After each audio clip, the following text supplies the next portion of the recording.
Hello friends, welcome back to my channel. Friends, आज हम बात करेंगे अध्याय 26 के बारे में। इससे पहले के अध्याय सुनने के लिए आपका बहुत बहुत धन्यवाद। तो आज हम बात करेंगे अध्याय 26 के बारे में। जय श्री कृष्ण, राधे राधे, हरे कृष्णा।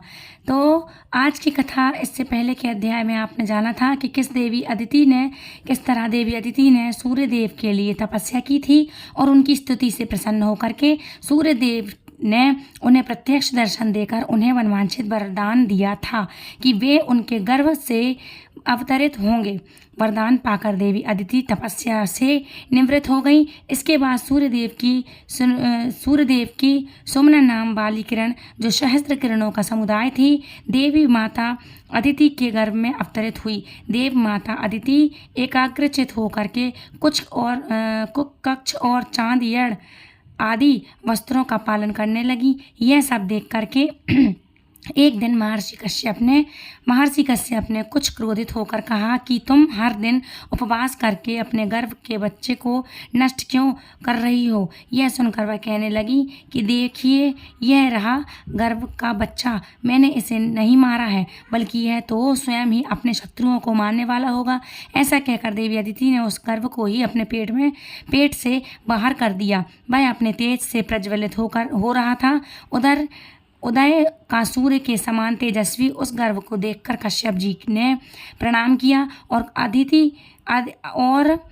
आदि रचनाओं के द्वारा आदरपूर्वक स्तुति की। स्तुति करने पर शिशु रूपधारी सूर्यदेव उस अंडाकार गर्भ से प्रकट हो गए। उसके शरीर की कांति कमल पत्र के समान श्याम की थी। वे अपने तेज से संपूर्ण दिशाओं का मुख उज्ज्वल कर रहे थे। इसके बाद मुनि श्रेष्ठ कश्यप जी को मनवांछित संबोधित करके बादलों के समान गंभीर वाणी से आकाशवाणी हुई। मुने, तुमने अदिति से कहा था कि इस अंडे को क्यों मार रही हो। उस समय तुमने मारित अंडम इस शब्द का उच्चारण किया था, इसलिए तुम्हारा यह पुत्र मार्तंड के नाम से विख्यात होगा और शक्तिशाली होकर सूर्य के अधिकार का पालन करेगा। इतना ही नहीं, यह यज्ञ भाग का अपहरण करने वाले देव शत्रु असुरों पर संहार भी करेगा। यह आकाशवाणी सुनकर देवताओं को बड़ा हर्ष हुआ और दानव बलहीनता को युद्ध करने के लिए ललकारता हुआ दानव भी उसका सामना करने के लिए युद्ध मैदान में आ पहुँचे। फिर तो देवताओं का असुरों के साथ घोर संग्राम हुआ। उसके अस्त्र शस्त्रों की चमक से तीनों लोकों में प्रकाश छा गया। उस समय युद्ध में भगवान सूर्य की क्रूर दृष्टि पड़ने और उनके तेज से जलने के कारण सभी असुर जलकर भस्म हो गए। अब तो हर्ष की कोई सीमा ही नहीं रही। उन्होंने तेज के संपत्ति स्थान भगवान सूर्य और देवी अदिति की स्तुति की। अब उन्हें, मतलब जो तेज होता है, उस तेज की उन्होंने स्तुति की। अब उन्हें पहले की तरह अपने अधिकार और यज्ञ के भाग भी प्राप्त हो गए। भगवान सूर्य भी अपने अधिकार का पालन करने लगे। वे नीचे और ऊपर फैली हुई किरणों के कारण कदम्ब पुष्प के समान सुशोभित हो रहे थे। उनका मुखमंडल गोलाकार अग्नि पिंड के समान था। इसके बाद भगवान सूर्य को प्रसन्न करके प्रजापति विश्वकर्मा जी ने विनय पूर्वक अपनी संज्ञा नाम की कन्या उनको बहादी। विवस्वान से ही संज्ञा के गर्भ से वैवस्वत मनु का जन्म हुआ। अब राजा ने पूछा, हे मुनि, आपने आदिदेव भगवान सूर्य के महात्म्य और स्वरूप का विस्तार पूर्वक वर्णन किया। अब मैं उनकी महिमा का वर्णन भी सुनना चाहता हूँ। कृपया आप प्रसन्न होइए, बताने की कृपा कीजिए मुझे। तब मुनि इस प्रकार बोले कि हे राजन, अब मैं तुम्हें आदिदेव सूर्य का महात्म्य बताता हूँ। ध्यानपूर्वक सुनो। पूर्व काल में दम के पुत्र राजवर्धन बड़े विख्यात राजा हुए हैं। वे अपने राज्य का धर्म पूर्वक पालन किया करते थे, इसलिए वहाँ के धन जन की दिनों दिन वृद्धि होने लगी। उस राजा के शासनकाल में समस्त राष्ट्र तथा नगरों और गांवों के लोग अत्यंत स्वस्थ और प्रसन्न रहा करते थे। वहाँ कभी भी कोई उत्पात नहीं होता था, कोई रोग भी नहीं सताता था, सांपों के काटने का और बाढ़ आदि का भय भी नहीं रहता था। राजा ने बड़े बड़े यज्ञ किए, याचकों को भरपूर दान भी दिया और धर्म के अनुकूल रह करके विश्व का उपभोग किया। इस प्रकार राज्य करते हुए, प्रजा का भली भांति पालन करते हुए उस राजा ने 7000 वर्ष ऐसे ही बीत गए मानो कि एक ही दिन बीता हो। दक्षिण देश के राजा विदुर की पुत्री माननी राज्य गंधर्व की पत्नी थी। एक दिन वह सुंदरी राजा के मस्तक के तेज पर तेल लगा रही थी। उस समय वह राज परिवार के देखते ही देखते आंसू बहने लगी और कहने लगी राजा के शरीर में पड़ी, मतलब रानी की बूंद आँख के आंसू की बूंद राजा के शरीर में पड़ी। तो उस समय राजा ने कहा, ये माननी से पूछा राजा ने, देवी यह क्या हुआ, तुम क्यों रो रही हो? स्वामी के इस प्रकार पूछने पर उस मनस्वी ने कहा, कुछ नहीं। जब राजा ने बार बार पूछा तब उस सुंदरी ने राजा की केश राशि में अर्थात राजा के बालों में एक पका हुआ बाल दिखलाया और कहा, राजन यह देखिए, क्या यह मुझ अभागिनी के लिए खुद का विषय नहीं है? यह सुनकर राजा हंसने लगे। उन्होंने कहा, एकत्रित हुए सभी राजाओं के सामने अपनी पत्नी से हंसकर कहा, सुबह इनमें शोक की क्या बात है? मेरे सिर पर पका हुआ बाल देखकर तुम्हें रोना तो नहीं चाहिए। जन्म, वृद्धि और परिणाम आदि विकार सभी जीवधारियों के होते हैं। मैंने तो सभी देवों का अध्ययन किया है, हजारों यज्ञ किए हैं, ब्राह्मणों को दान किया है और मैंने कई पुत्र भी किए हैं। अन्य मनुष्यों के लिए जो अत्यंत दुर्लभ हैं, ऐसे उत्तम भोग भी मैंने तुम्हारे साथ भोग लिए हैं। पृथ्वी का भली भांति पालन किया है और युद्ध से भली भांति अपने धर्म को भी निभाया है। भद्रे, भला ऐसा कौन सा शुभ कर्म है जो मैंने नहीं किया? फिर इन पके बालों से तुम क्यों इतना डरती हो? सुबह मेरे बाल पक गए, शरीर में झुर्रियाँ पड़ जाएं या यह देह ही शिथिल हो जाए, कोई चिंता नहीं है। मैं अपने कर्तव्य का पालन कर चुका हूँ। कल्याणकारी, तुमने मेरी सिर में जो पका हुआ बाल दिखलाया है, अब वनवास लेकर उनकी भी दवा करता हूँ।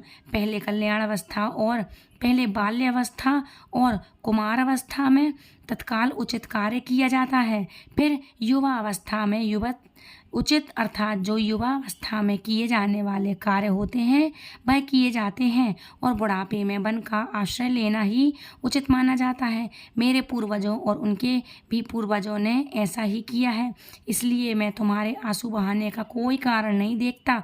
पके बाल का दिखाई देना तो मेरे लिए महान अभ्युदय का कारण है, इनमें तो मेरे लिए ही प्रसन्नता है। महाराज की यह बात सुनकर वहाँ उपस्थित हुए अन्य राजा परिवारवासी तथा पाश्चर्यवर्ती मनुष्य उनसे बड़ी शांतिपूर्वक विनम्रता से बोले, राजन, आपकी इन महारानी को रोने की आवश्यकता नहीं है। रोना तो हम लोगों को या फिर समस्त प्राणियों को चाहिए, क्योंकि आप हमें छोड़कर वनवास लेने की बात जो कर रहे हैं, जो अपने मुंह से निकाल रहे हो आप वनवास की बात। महाराज, आपने हमारा लालन पालन किया है और आपके चले जाने की बात सुनकर ही हमारे तो प्राण ही निकल जाते हैं। आपने 7000 वर्षों तक इस पृथ्वी का पालन किया है और अब आप वन में रहकर जो तपस्या करेंगे वह इस पृथ्वी पालन जनित पुण्य की 16वीं कला के बराबर भी नहीं है हो सकती।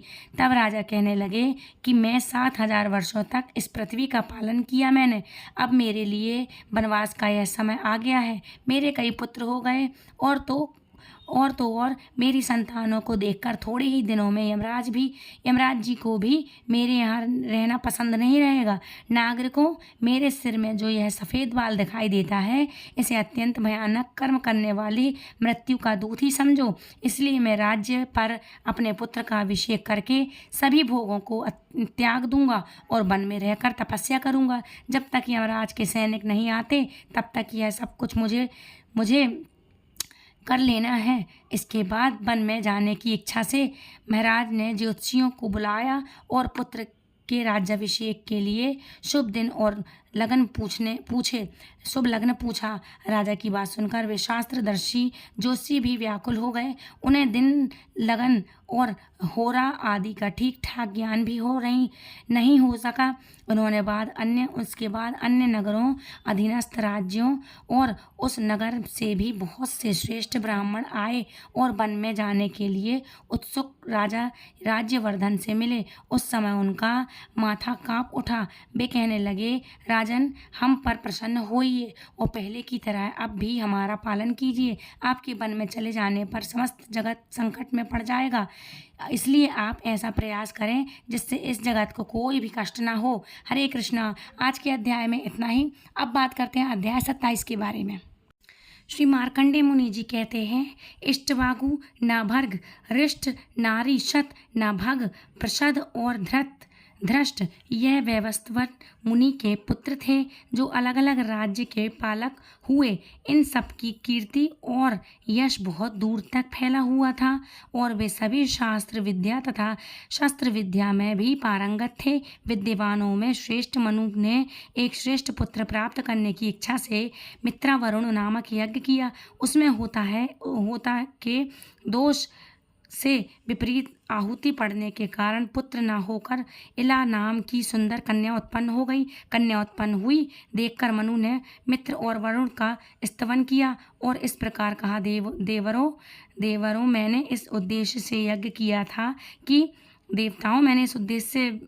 किया था कि आप दोनों की कृपा से मुझे एक विशिष्ट पुत्र की प्राप्ति हो किंतु यज्ञ संपन्न होने पर कन्या का जन्म हुआ। अगर आप दोनों प्रसन्न हैं और मुझे वर देना चाहते हैं तो मेरी यह कन्या ही आप दोनों की कृपा से अत्यंत गुणवान पुत्र हो जाए।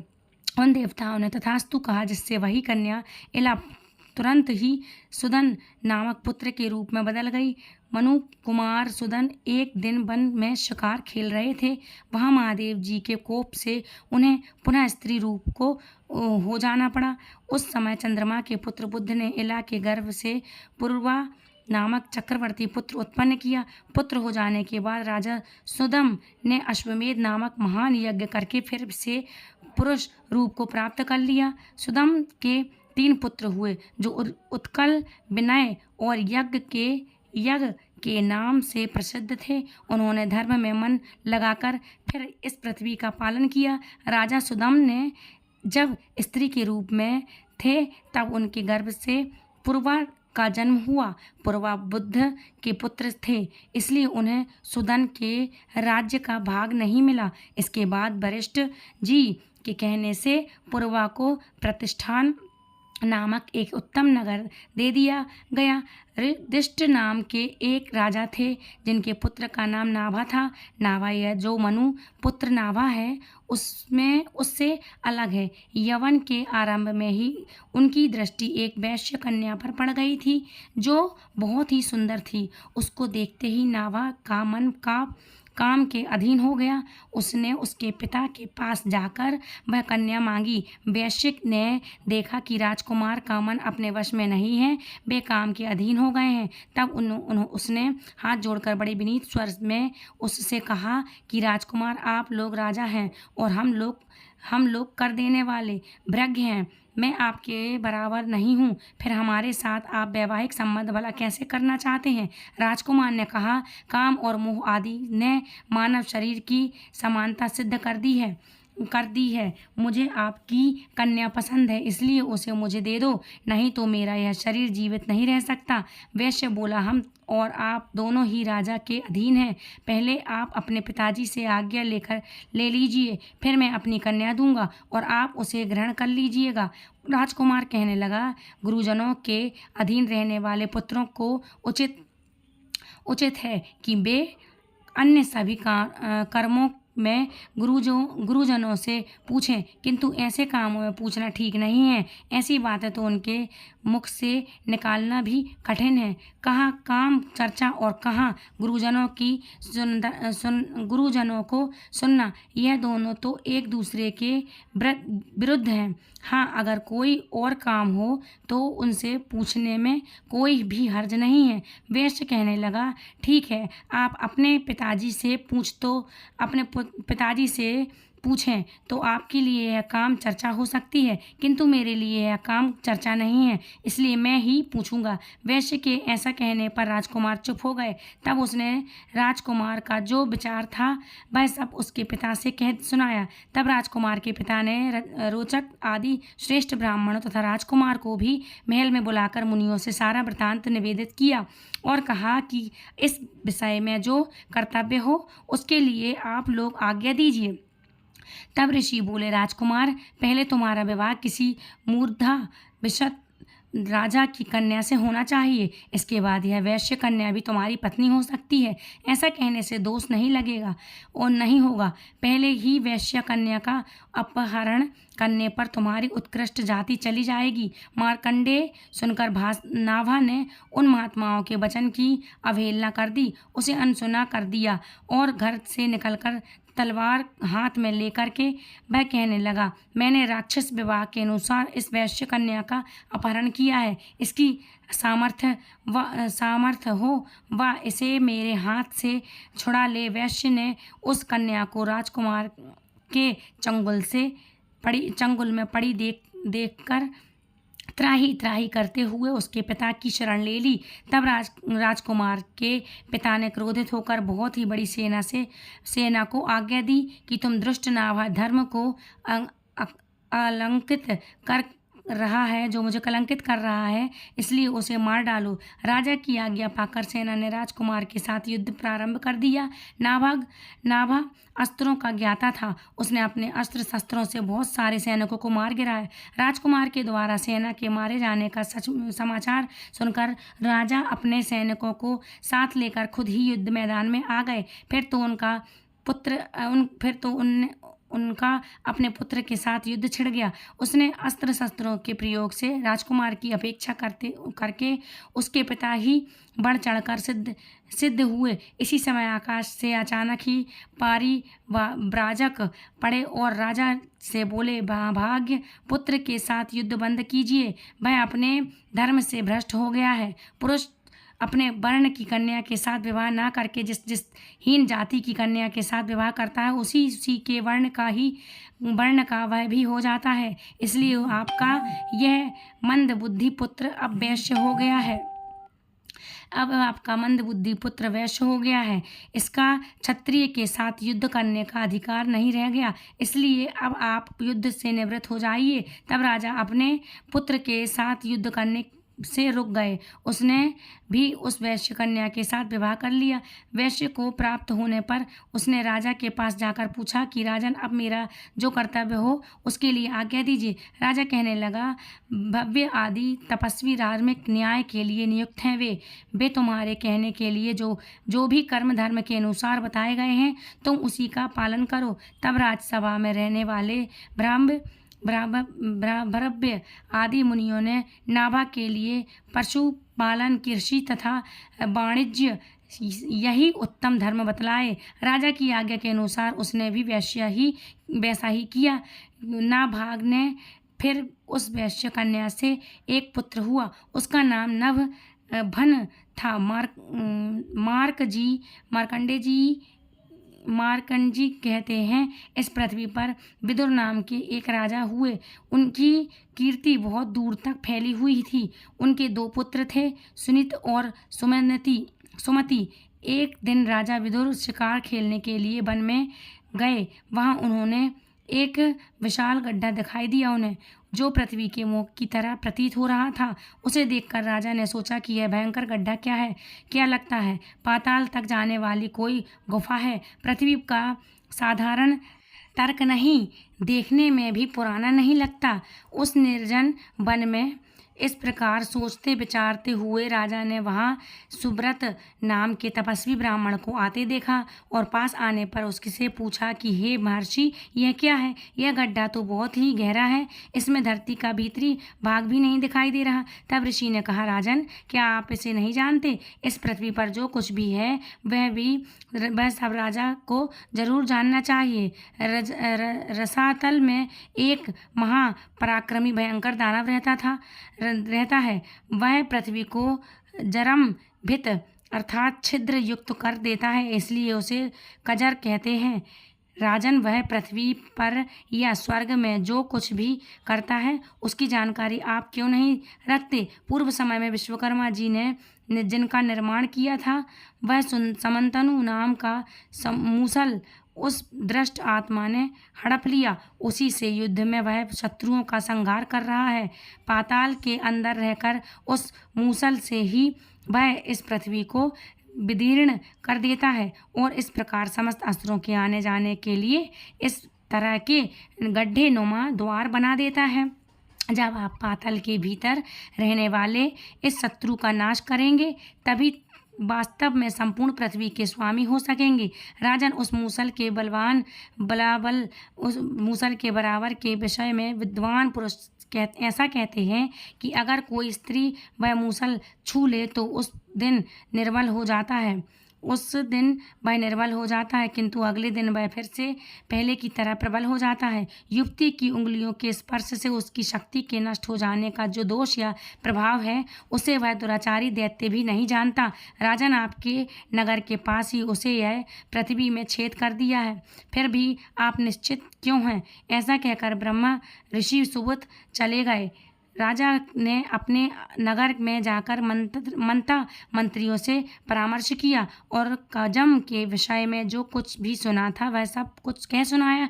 उन्होंने मूसल का प्रभाव भी स्त्री के स्पर्श से उसकी शक्ति क्षीण हो जाती थी मंत्रियों को बताया। जिस समय राजा मंत्रियों के साथ परामर्श कर रहे थे, उसी समय उनकी कन्या मुदावती भी पास ही बैठी हुई थी, सब कुछ सुन रही थी। उसके बाद कुछ दिनों के बाद ही कजम ने सखियों से घिरी हुई उस राजकन्या को उपवन से अपहरण कर लिया। यह बात सुनकर राजा के नेत्र क्रोध से चंचल हो गए और उन्होंने अपने दोनों पुत्रों से, जो वन में के मार्ग में भली भांति जानते थे, कहने लगे कि तुम लोग शीघ्र जाओ। उस दानव से निर्गध के तट पर गड्ढा बनाकर रखा है, उसी के रास्ते से तुम लोग शीघ्र ही वहाँ जाओ और उस दानव से निर्बंध के तट पर गड्ढा बनाकर रखा है, उसी के रास्ते से रसातल में जाकर मदावन करने वाले उस दुष्ट को मार डालो। फ्रेंड्स, हरे कृष्णा, राधे राधे। आज का अध्याय समाप्त हुआ। इसके आगे की कथा आप अगले अध्याय में जरूर सुनिएगा। आई होप आज के आपको दोनों अध्यायों की कथा पसंद आई होगी। यदि पसंद आई तो प्लीज़ वीडियो को लाइक शेयर कमेंट करें, दूसरों तक शेयर जरूर करें ताकि दूसरे भी हमारे धार्मिक ग्रंथों की कहानियों से जुड़ सकें। फ्रेंड्स, वीडियो पसंद आई है तो प्लीज़ लाइक शेयर कमेंट करना। यदि हमारे चैनल पर पहली बार जुड़े हैं तो प्लीज़ चैनल को सब्सक्राइब करें। मिलती हूँ नेक्स्ट वीडियो में, तब तक के लिए राधे राधे, हरे कृष्णा, हरि बोल।